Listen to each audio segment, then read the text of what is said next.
Pour les autres, ce matin, vous pouvez prendre vos Bibles dans 1 Corinthiens, chapitre 14. C'est là que nous sommes rendus dans nos études sur les dons spirituels.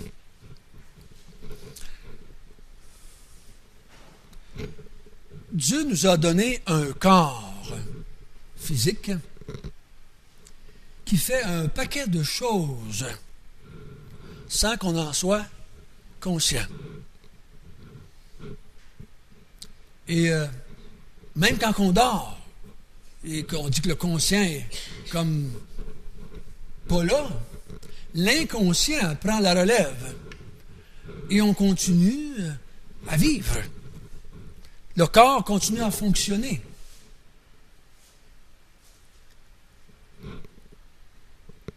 Et je crois que c'est une chose qu'il faut retenir dans l'étude des dons spirituels, c'est que Dieu a formé à l'Église un corps, où le corps de Christ c'est l'Église, où l'Église c'est le corps de Christ. Aujourd'hui, l'Église fonctionne. Et tous les membres de l'Église fonctionnent. Parce que c'est la tête qui s'en occupe. Personnellement, j'ai la conviction que l'Église va accomplir l'œuvre que Dieu lui a préparée. J'ai aucun doute là-dessus.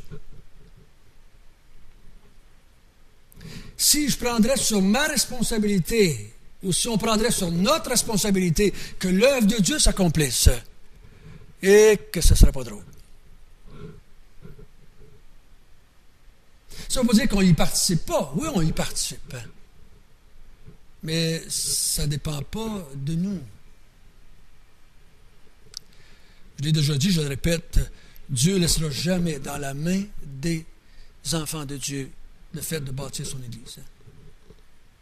C'est lui qui a dit, je bâtirai mon Église. Et avec cela, chaque semaine, chaque jour de notre vie, on peut se lever, commencer notre journée, travailler pour le Seigneur en disant, je sais que l'œuvre de Dieu va s'accomplir. Je sais que l'œuvre de Dieu va se faire dans le monde aujourd'hui. Parce qu'elle dépend de Dieu. Les élus de tous les temps, depuis de toute éternité, qui avaient dû vont être sauvés le 23 juillet, aujourd'hui, dans le monde, vont tous être sauvés. Croyez-vous ça? Moi, je crois ça, Dieu comme de faire. Tous les élus de Dieu qui ont été écrits dans son livre, sauvés le 23 juillet 2006, vont être sauvés aujourd'hui. Il n'y en a pas un demain qui va dire ah, moi, je devais être sauvé, mais il y en a un qui ne m'a pas parlé, fait que je n'ai pas été sauvé. Personne ne va pouvoir dire ça. Ça ne nous enlève pas nos responsabilités. C'est pas ça que je suis en train de dire. Mais on ne serait pas capable de trouver la grâce de travailler si on n'avait pas cette conviction-là profonde que Dieu est en train de faire son œuvre. Dieu a dit un jour aux pharisiens, s'ils ne parlent pas, je vais prendre les roches de là. Il est en train de dire que c'était son affaire, sa job, c'était son histoire, c'était ses affaires, c'était son peuple. C'était lui qui était en train d'amener son fils à la croix. C'est lui qui était en train de faire l'œuvre de salut pour l'humanité. Et il dit, je ne laisserai pas les hommes détruire ce que moi j'ai commencé de faire. Et s'ils ne parlent pas, les roches vont parler. Ça ne veut pas dire que Dieu va utiliser les roches si on ne parle pas, là. Il ne faut pas pousser mon affaire à l'extrême. Il faut prendre le principe. Le principe est là. Dieu est en train de bâtir l'Église. Et pour faire ça, il y a un corps, et ce corps-là, c'est nous, et il nous a donné des dons. Chacun de nous des dons différents, ou une place différente dans le corps de Christ. Et on a vu ensemble, chez les Corinthiens, à partir du chapitre 12, que les Corinthiens avaient un problème avec les dons. C'était quoi? C'est quoi le problème de fond qu'il y avait? Ils pensaient beaucoup aux dons des langues, mais il y avait un autre, plus profond. Hein? Oui, les dons étaient devenus une source d'orgueil, une source de valorisation personnelle. Ils prenaient les dons que Dieu leur avait donnés pour bâtir l'Église et glorifier Dieu, ils prenaient les dons et ils se glorifiaient avec. Ils se vantaient avec. Ils voulaient montrer leur spiritualité à toute l'Église à travers leurs dons. C'est ce qu'on a fait depuis toute éternité, dans le sens qu'être humain, au lieu de glorifier Dieu avec ce qu'il nous a donné en tant que talent, le péché nous amène à utiliser nos talents, nos capacités qu'on a humainement parlant, pour se glorifier. Oui, pas plus chrétien, mais meilleur chrétien du moins. Meilleur chrétien que d'autres. Et je vous ai déjà dit, les meilleurs chrétiens, ça n'existe pas. Il y a des chrétiens obéissants, des chrétiens désobéissants. Ça fait partie de notre vie. Des fois, on est obéissant, des fois, on est désobéissant. Mais il n'y en a pas de meilleur. Il n'y a pas de meilleur. Si vous pensez que vous êtes meilleur, venez me voir à la réunion. On va jaser un petit peu. On va jaser un petit peu. On est tous là par grâce. Hein. Et en tout cas, vous l'avez dit ce matin en prenant ce petit bout de pain-là, cette petite coupe de raisin-là, vous l'avez pris, vous l'avez dit. Je suis sauvé à cause de ça. Donc, vous avez dit, vous n'êtes tous pas meilleurs que les autres. Vous n'avez pas été sauvés à cause de tes meilleurs. Puis vous n'êtes pas ici ce matin parce que vous avez réussi à mettre en pratique vos dons plus que moi cette semaine. On est ici juste à cause de la grâce du Seigneur. Juste à cause de la grâce du Seigneur. Mais les Corinthiens, ça ne veut pas dire qu'ils n'avaient pas besoin d'être instruits. Et Paul va, chapitre 12, 13, 14, va les instruire sur les dons. Comment ils devraient utiliser leurs dons? Comment ils devraient faire ça? Quel est le but des dons?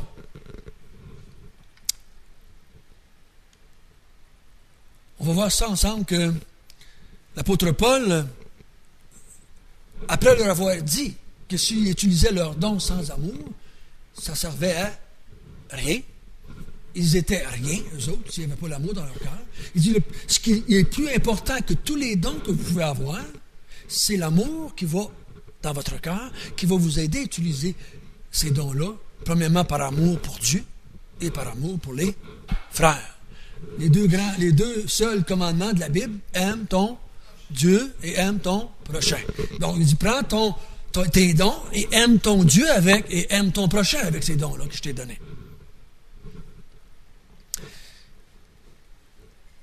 Chez les Corinthiens, comme Denise a fait remarquer, il y avait un engouement pour le don des langues. Un engouement pour le don des langues. C'était devenu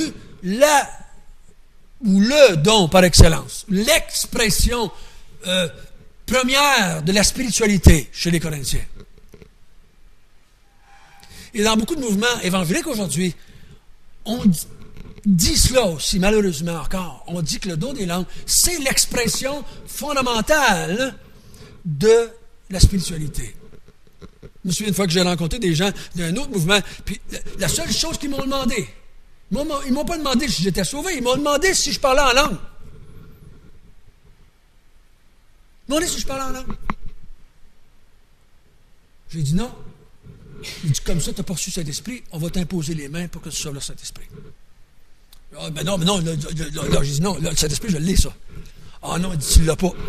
Si tu ne parles pas la langue, tu ne l'as pas. Donc, l'expression de la spiritualité, de la présence de Dieu, c'était les langues. Imagine, c'est donner une importance à un don plus qu'à un autre don. Et l'apôtre Paul, il dit non à cela.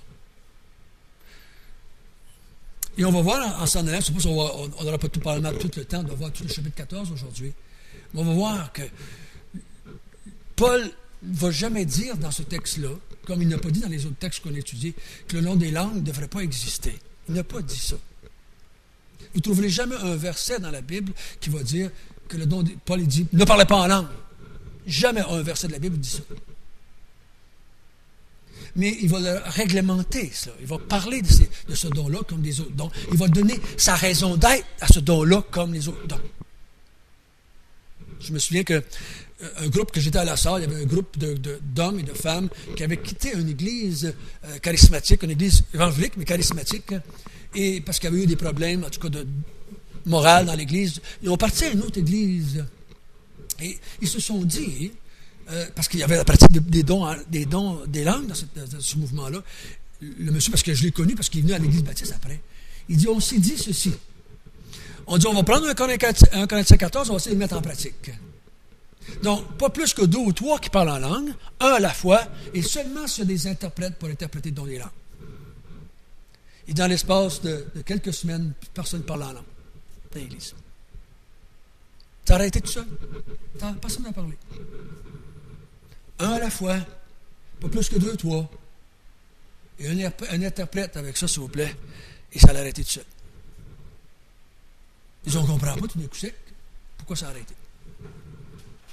On va voir ça en finissant. Donc, ils ont mis en pratique seulement les règles que Paul a dit, et ça l'a donné la ligne directive dans l'Église à ce moment-là. L'apôtre Paul va dire au chapitre 14, si vous êtes là, au verset 1, « Recherchez l'amour, aspirez aux dons spirituels, mais surtout celui de prophétie. » Donc, on va voir ensemble que l'apôtre Paul va dire aux chrétiens dans l'Église qu'ils doivent rechercher surtout le don de prophétie. Et là, les autres recherchaient quoi? Ils cherchaient le don des langues. Et il va dire, non, j'aimerais ça que vous recherchiez le don de prophétie, plus aspirez au don spirituel, mais surtout à celui de la prophétie. On a vu ensemble la semaine passée que je crois que le texte ici veut dire pas aspirer en tant qu'individu, mais aspirer en tant qu'Église. Je crois qu'il veut dire, personnellement, aspirer à avoir le don de prophétie en place dans l'Église, en fonction dans l'Église, plus que les d'autres dons. On va voir pourquoi il va dire ça tout à l'heure. Il y a une raison pourquoi l'apôtre Paul veut que le don de prophétie prenne la priorité dans l'Église. Est-ce que le don de prophétie était plus important que les autres, était plus valorisant que les autres? Je ne crois pas. Hein? Lui aussi, il va donner des règles pour gérer ça. Mais il veut cela. Il y a une raison pour ça. Et on va voir ensemble ces raisons-là. Que nous, en tant qu'Église de Mont-Tremblant, ce texte-là est là pour nous autres aussi. Quand il dit aspirer au don spirituel, mais surtout à celui de prophétie, il ne dit pas de ne pas aspirer aux autres, mais aussi à celui de prophétie. Pourquoi? On va voir ça ensemble afin qu'on puisse mettre en pratique dans notre vie aussi ces choses-là en tant qu'Église. Qu'est-ce que ça veut dire le mot prophétie? Qu'est-ce que ça veut dire prophétie? Le don de prophétie. Certains chrétiens vont dire que le don de prophétie, c'est le don de dire l'avenir. Ça peut faire partie de ça. Le don de prophétie pouvait faire partie de ça. Mais le mot prophète, le mot prophétie, a un sens très précis dans les Écritures, c'est celui qui se met entre. Le mot grec veut dire celui qui est entre deux autres personnes. Le prophète était entre Dieu et le peuple. Comme les sacrificateurs étaient entre Dieu et le peuple. Le prophète recevait de Dieu des paroles et se tournait vers le peuple et il parlait au peuple. Il disait, ainsi parle l'Éternel. Ça pouvait être des paroles du passé, ça pouvait être des paroles du présent et ça pouvait être des paroles futures. Mais il parlait de la part de l'Éternel au peuple de Dieu. Donc ici, il dit, recherchez le don de prophétie dans l'Église. Parce qu'il dit que le don de prophétie édifie toute l'Église. On va voir que dans ce chapitre 14, il y a un mot qui revient une dizaine de fois, si ce n'est pas plus, c'est le mot édification. Édifier. Qu'est-ce que ça veut dire édifier? Construire. Le mot édifier veut dire construire. Dans la construction, on va prendre de l'encouragement pour construire, mais le mot édifier, c'est un mot de construction. Édifier une bâtisse. Construire quelque chose. Prendre des blocs, des pierres, du bois et bâtir. C'est ça que le mot veut dire. Bâtir l'Église.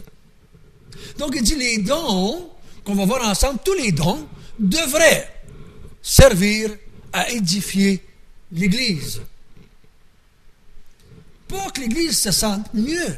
Pas que l'Église se sente bien. C'est pas ça que ça veut dire. C'est pas que l'Église parte de l'Église le dimanche matin et dit « on a eu un bon temps ». Ça veut dire quoi? Ça veut dire, je demande ça dans ma tête, qu'est-ce qu'il veut dire un matin quand il dit ça? Qu'est-ce qu'ils veulent me dire des fois? C'était bon, François, matin. Qu'est-ce qu'ils veulent me dire? Là, je ne comprends pas des fois. Qu'est-ce qu'il veut dire, le gars?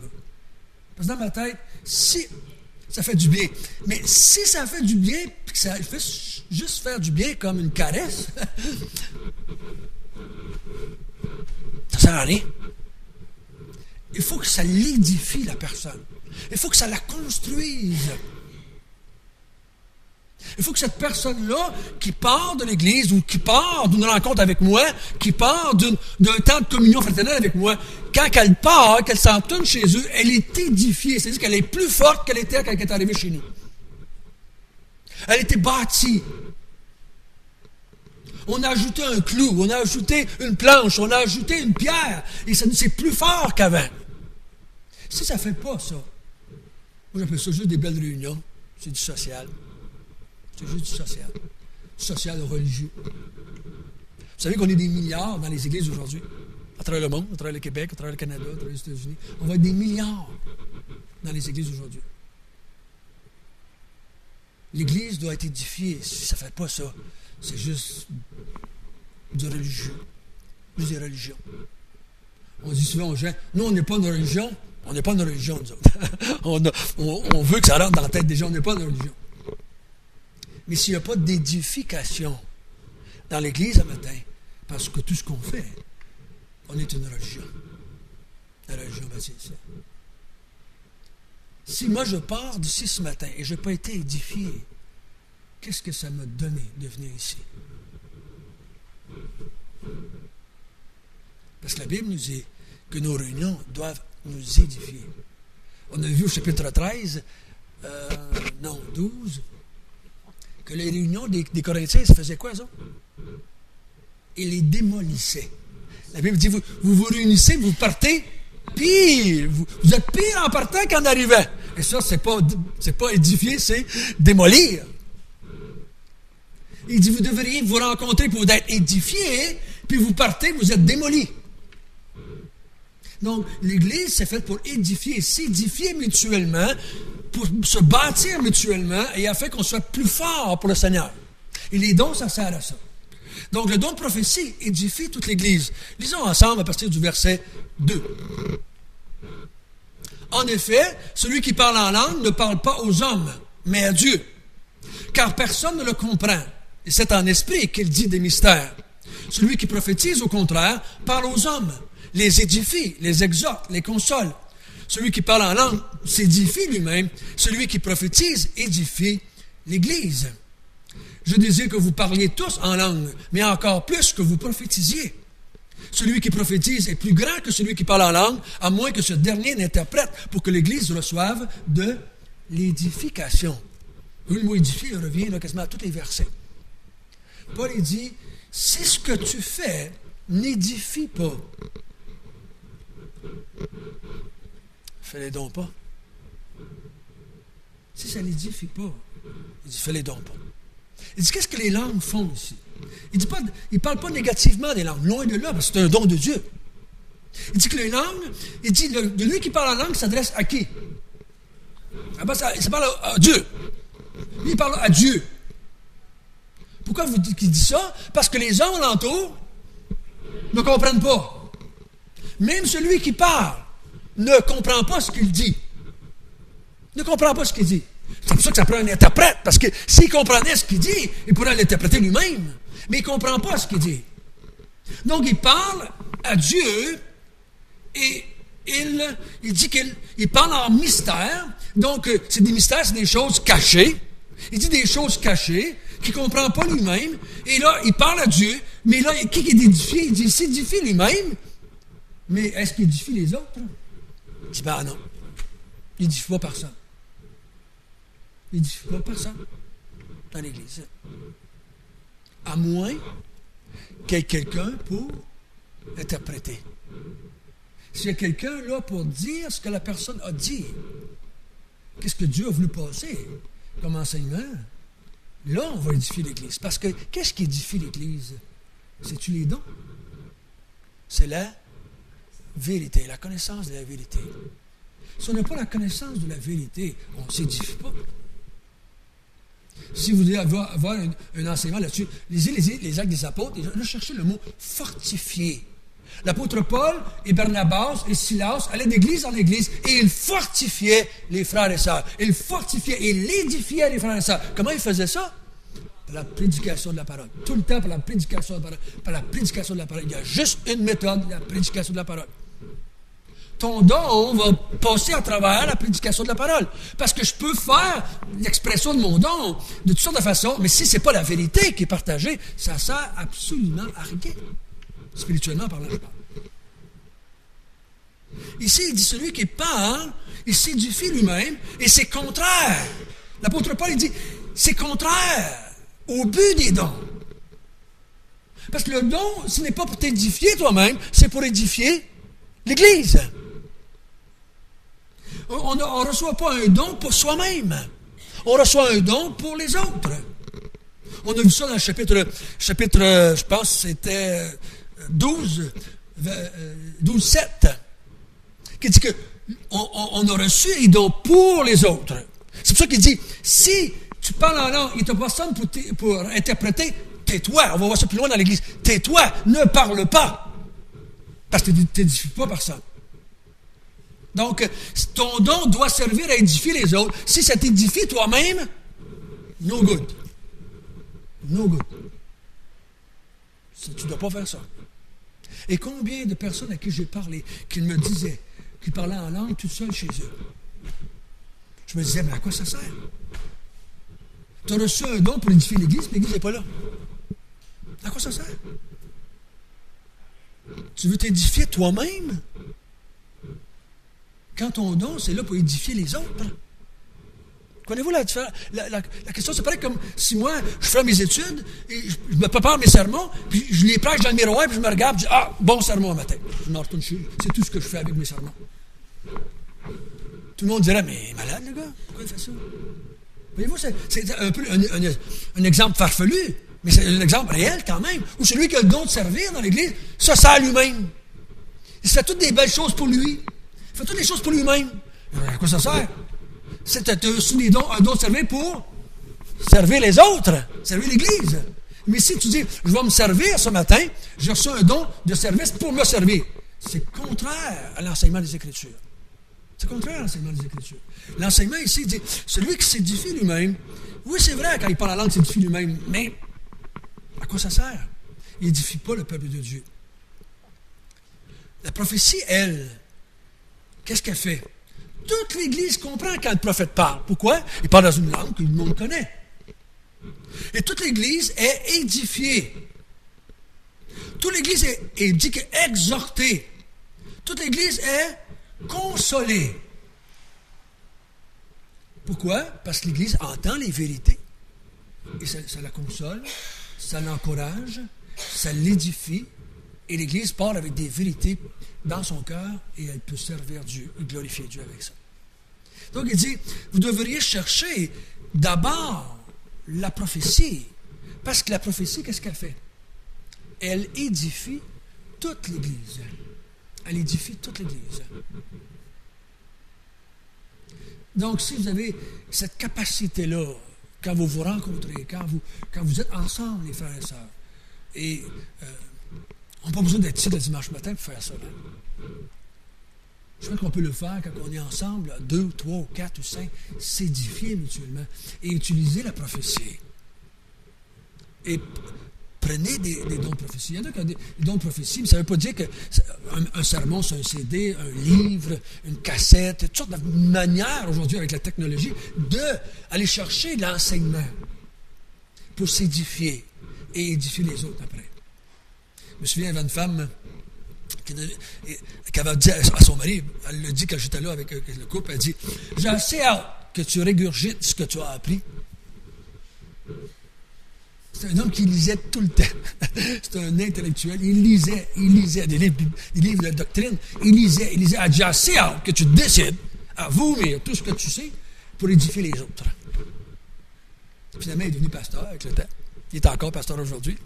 Mais ça a pris du temps à se décider de redire aux autres qu'est-ce qu'il avait appris. Et maintenant, il édifie l'Église avec le don qu'il a reçu de Dieu. Et ça fait une Église qui grandit, qui se fortifie. Paul dit donc, pourquoi est-ce on doit utiliser la prophétie plus que les langues? C'est quoi la première raison? Parce que l'Église, elle est édifiée. Toute l'Église est édifiée. Pas juste une personne. Toute l'Église. Donc, il dit, quand vous êtes ensemble, aspirez plus à celui-là qu'à l'autre. Et là, ceux qui valorisaient les langues, mais là, ils reçoivent une jambette un petit peu de la part de l'apôtre Paul. Mais l'apôtre Paul n'a pas dit de ne pas le faire. Il a juste réglementé. Tais-toi s'il n'y a pas d'interprète. C'est pas l'interprète, tais-toi. Tu n'es pas là pour t'édifier toi-même. Tu es là pour édifier l'Église. On va voir une deuxième raison à partir du verset 5.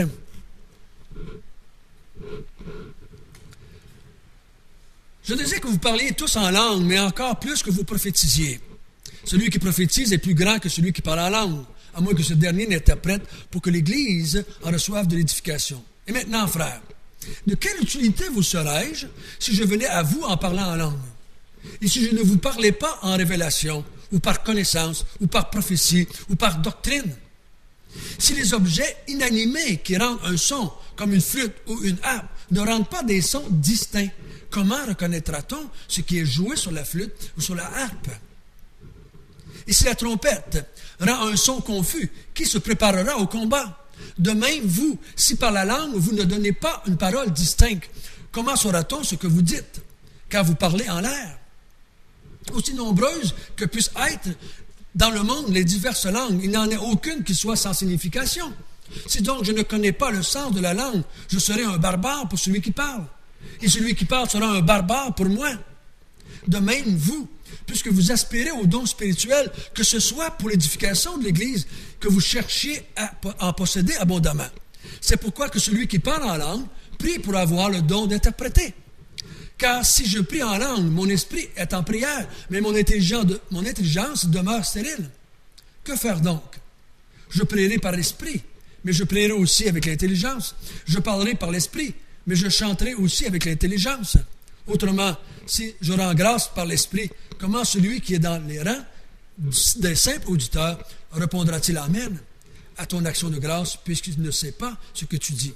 Tu rends, il est vrai, d'excellentes actions de grâce, mais l'autre n'est pas édifié. Je rends grâce à Dieu de ce que je parle en langue plus que vous tous. Mais dans l'Église, j'aime mieux dire 5 paroles avec mon intelligence, afin que d'instruire aussi les autres, que 10 000 paroles en langue. Donc l'apôtre Paul ici il donne comme deuxième raison, c'est quand il dit que la prophétie est plus utile. Est plus utile. Quand il dit que celui qui a le don de prophétie est plus grand, il ne parle pas ici de spiritualité, il parle d'utilité. Il parle de celui qui va être utile à l'Église, et non pas de celui qui est plus spirituel que l'autre frère ou sœur dans l'Église.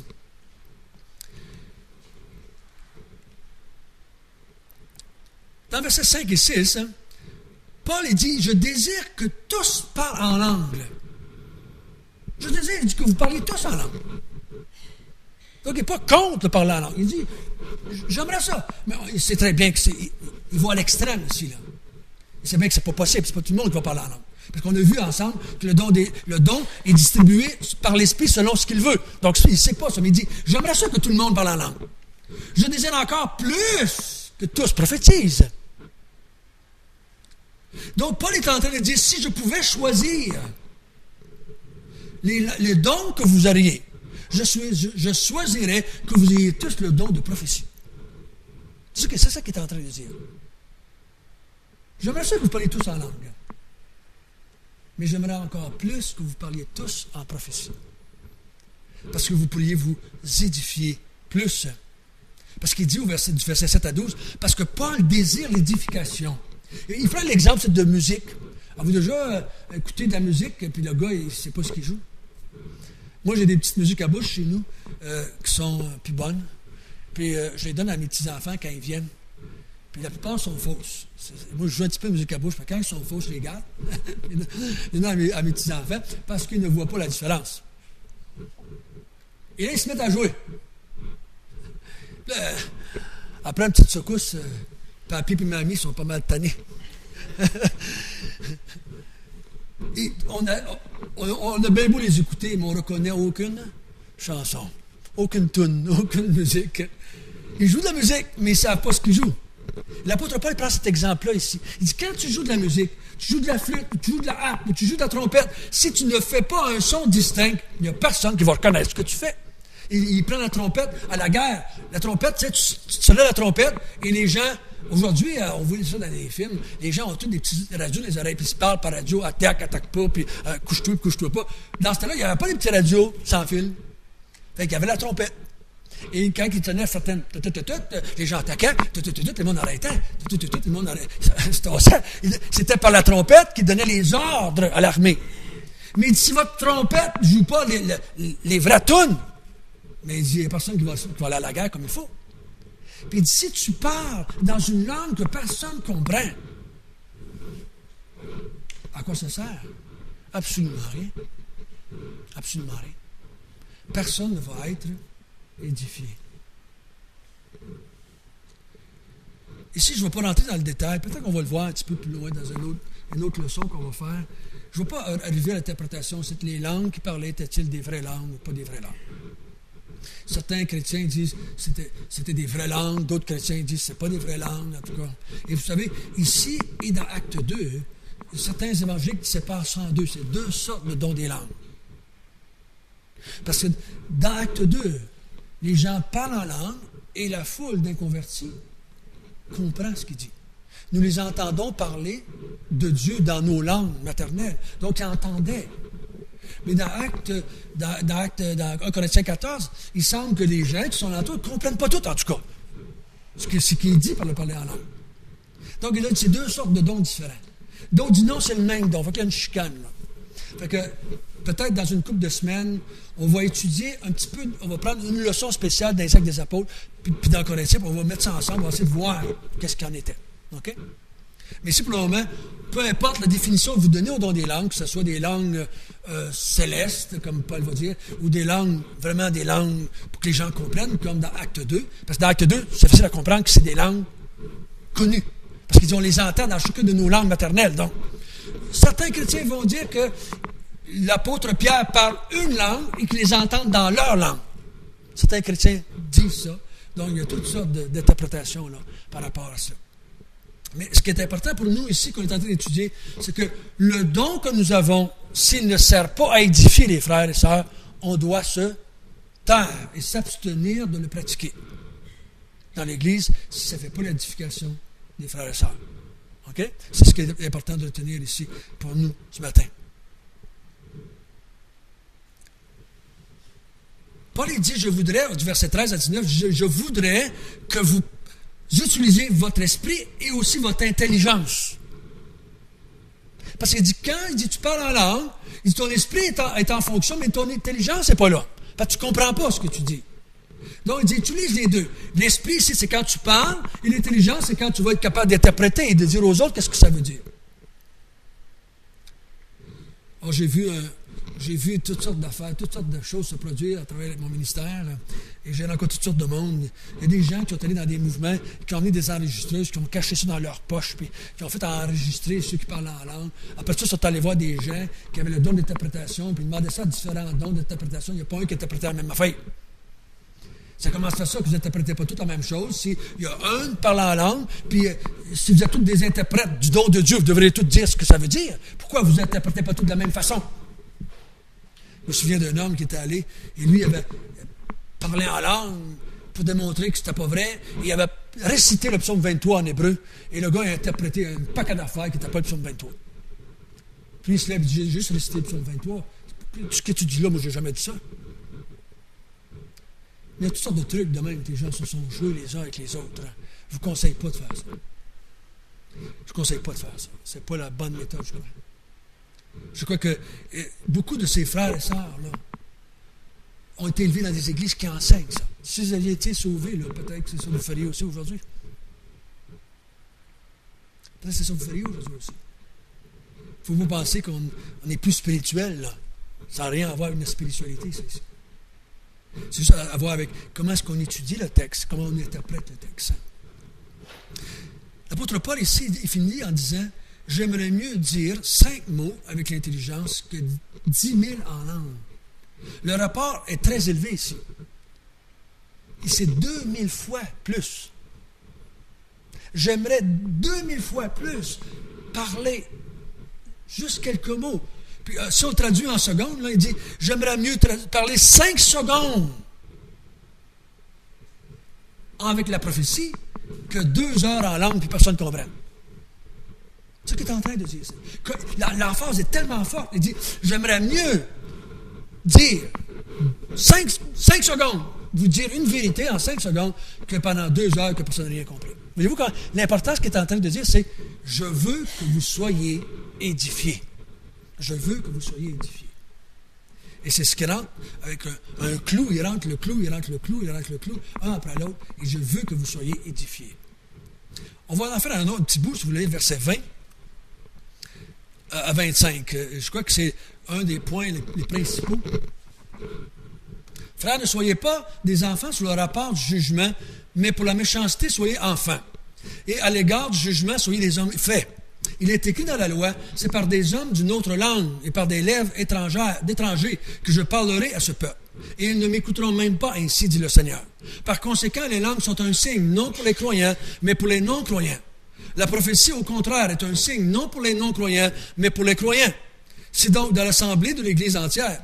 Tous parlent en langue, et qu'il entre simplement un auditeur ou des non-croyants, ne diront-ils pas que vous êtes fous?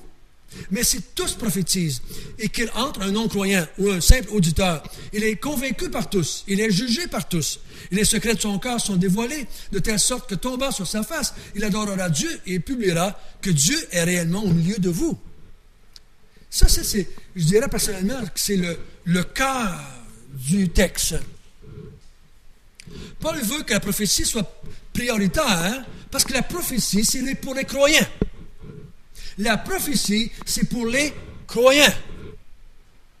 Il dit c'est que le don des langues, c'est pour les non-croyants.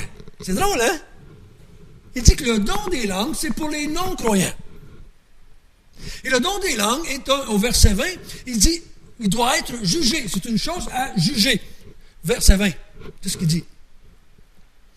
Frères, ne soyez pas des enfants sur le rapport du jugement, mais pour la méchanceté, soyez enfants. Et à l'égard du jugement, soyez des hommes faits. Donc, on doit juger. On doit s'arrêter et penser ce qui se passe. Il dit, vous devez juger qu'est-ce que vous entendez, vous devez juger qu'est-ce qui se passe.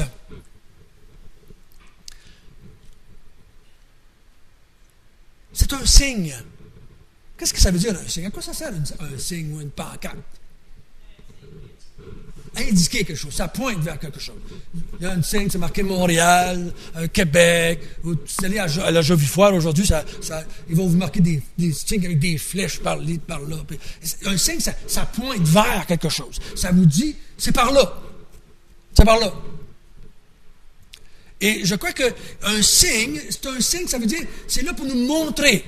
Il dit, le don des langues est un signe pour qui? Pour les non-croyants. Dieu a donné le don des langues comme signe pour les non-croyants. Et s'il n'y a pas de non-croyants, on fait quoi? C'est une bonne question à se poser. S'il n'y a pas de non-croyants, est-ce qu'on doit parler en langue? S'il n'y a pas de non-croyants, si le signe est pour les non-croyants et qu'il n'y en a pas, on fait quoi? C'est une bonne question à se poser. C'est un signe de quoi? Selon le verset, un signe de jugement, de condamnation. C'est un signe de condamnation pour les inconvertis. C'est fort, hein? Le texte dit que Dieu a donné le parler en langue pour que les non-croyants soient jugés et condamnés. Ce n'était pas pour que l'Église soit édifiée. Parce que l'Église va être édifiée seulement que c'est un interprète. Mais l'interprète va dire quoi, lui? Que les inconvertis sont condamnés. Parce qu'ils ne se sont pas tournés vers le Seigneur. C'est parce que celui qui parle en langue doit parler de façon telle que l'inconverti sait qu'il est condamné. C'est ça que c'est pour ça qu'il était donné le don des langues. Dieu dit, c'est dans le texte, il dit, Dieu a dit dans l'Ancien Testament par les prophètes, je parlerai à ce peuple par des étrangers. Et dans Acte 2, qu'est-ce qui s'est passé? Dieu s'est adressé à son peuple, parce que dans l'Ancien Testament, Dieu parlait aux étrangers par le peuple d'Israël. Israël était le porte-parole de Dieu pour les nations. Dans Acte 2, c'est les nations que Dieu prend et s'adresse à son peuple. Voyez-vous, là, ils ont inversé le processus. Il prend des païens, et les païens, des langues païennes, ils parlent aux Juifs qui n'ont pas cru à l'Évangile, qui ont rejeté le Messie, puis ils les condamnent. Et les condamnent. Et les condamnent. Le parler en langue, c'est un signe de jugement pour les non-croyants. Parce que les gens qui ont écouté, les premiers qui ont parlé en langue, dans Acte 2, c'était des non-croyants. Ils ont entendu les choses parler, et puis ils ne croyaient pas en Dieu. Ils ne croyaient pas à l'Église. Ils sont pleins de vin doux, ils n'ont pas voulu croire à eux autres, ces gens-là. Il y en a une gang qui se sont convertis, puis ils ont fini par croire. Mais le restant ne se sont jamais convertis. C'est un signe. Dieu s'adresse à vous pour montrer que vous avez mal agi envers le Messie que je vous ai envoyé. Dieu vous condamne. Parce que maintenant, il se détourne de vous, il se retourne vers les nations, et il va utiliser les nations pour proclamer l'Évangile. C'est un signe de jugement. Premièrement pour Israël, et ensuite ça pour tous les autres non-croyants. C'est bien pensé. Lisez bien le texte. Puis là, il dit, la prophétie, elle, au contraire, c'est pour les croyants. Les langues, c'est pour les non-croyants. La prophétie, c'est pour le croyant. Il dit que s'il y a des non-croyants dans l'Église, et que tout le monde parle la langue, qu'est-ce qu'ils vont dire? Ils disent, vous êtes fous, pourquoi ils vont dire ça? Personne ne comprend rien. Tout le monde parle, mais personne qui se comprend. Même toi, je dirais ça, là, à un moment donné, là.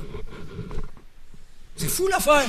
C'est fou l'affaire. Ça n'a pas d'utilité. À quoi ça sert de tout parler la langue si personne ne comprend? Mais il dit, si quelqu'un parle, qu'il proclame les vérités de Dieu, les gens vont quoi? Se convertir. Ils vont tomber sur leur face. Ils vont dire, Dieu est vraiment ici, dans ce milieu-là, avec ces gens-là. Dieu est vraiment ici. Ils vont se tourner vers Dieu. La prophétie, c'est pour les croyants.